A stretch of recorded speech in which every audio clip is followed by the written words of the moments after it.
So I'm here with Mike Maloney, who is the Rich Dad Advisor. His book is Guide to Investing in Gold and Silver. And again, we're talking about the unfair advantage of financial education gives you, infinite returns, how to print your own money. So before I bring in Mike on, I want to recap this whole thing. Is today a lot of people are being killed financially. But if you're strong with financial education, you're pretty doing well. The thing I like about business is you have many tax advantages on your side.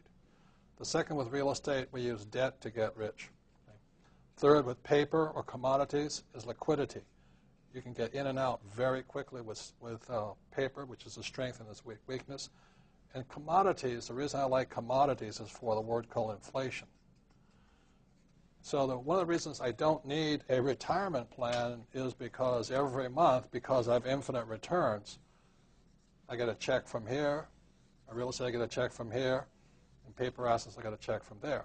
So I don't need to save much money because these assets, I'm not planning on selling. I will sell occasionally. But every month I get his checks, and they're infinite returns. Now, what I do that's different than some people, since my problem is kind of too much cash all the time, that's when I buy commodities like gold, oil, and silver, simply because I suspect with all the money they're printing, there's going to be inflation as they attempt to prevent deflation over here. Yeah. So my strategy is a little bit different than most people because, again, I don't need a retirement plan. I have lots of cash flow, and rather than holding cash, or the U.S. dollar specifically, I'd rather hold gold and silver, right? Yes. You know, one of the things about investing is you want as much predictability as possible. And we sort of know where our government is heading. You know what Ben Bernanke is going to do. You know what the Obama administration is going to do. They've already made it very clear. They're going to try and save the economy at the expense of the dollar. They are willing to sacrifice the dollar. Yeah, it's what is called is a weak dollar or weak currency policy. The weaker our dollar gets, then the Japanese have to weaken the yen, and the Europeans have to weaken the euro, and the British have to weaken the pound because the weaker dollar exports more, if you understand that. So it punishes the people in America with a weak dollar because that causes inflation. Yes. Because the dollar can't buy as much. Correct. One of the things that's going on right now, we're creating currency at an amazing rate. Every central bank in the world, for the first time, is printing. Yes. They have to. They have to. If they don't keep up with the printing that the U.S. government is doing, their exports to the United States stop, and their economies slow. So every time we print, they print.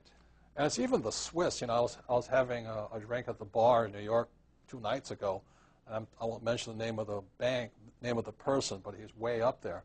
He says UBS, you know, the UBS bank, and Credit Suisse, their debt, their default is 10 times bigger than the whole GDP of Switzerland. Remember, the amount this credit bubble is collapsing on, it is 10 times bigger the entire government, the GDP, the gross domestic product of the entire nation of Switzerland. Wow. So that's how big the bubble is. And they're printing to try and keep this thing up rather than deflation, which they're terrified.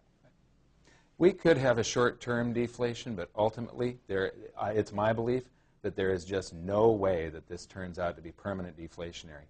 Ben Bernanke's greatest fear is deflation. What I'm going to show you is something called base money.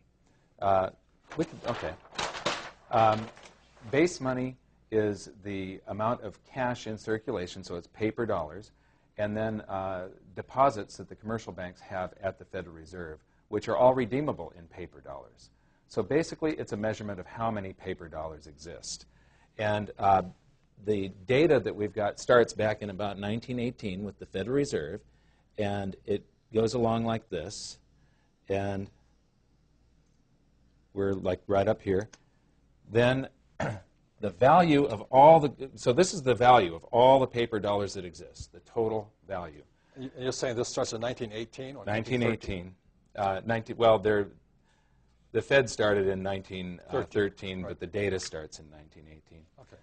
But the value of all the gold held at the Treasury, take the number of ounces of gold times whatever the price of gold is at the time, was down here. And then in 1934, they unpegged the dollar from gold, And the value of the dollar sank from 1/20th of an ounce of gold to 1/35th. So in other words, the price of gold rose. It wasn't gold going up, it was the dollar going down.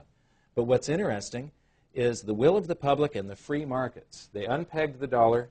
The free markets bid the price of gold up until the value of the gold at the Treasury matched the value of all the dollars printed from George Washington to Roosevelt.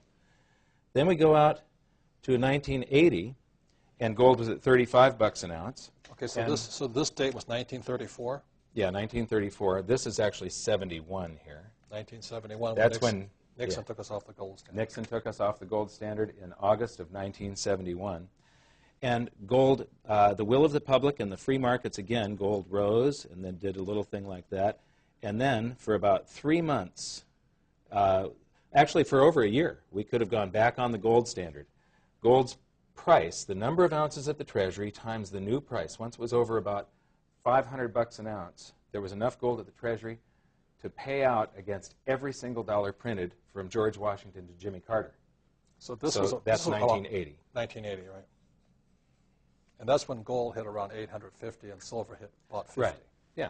And now they're printing like crazy, but gold was 850 here, and then it went down to like 250, and now it's back up to about 950. So it's a little bit higher than it was here. So this is not 2009 where we are today. Yeah, 2009.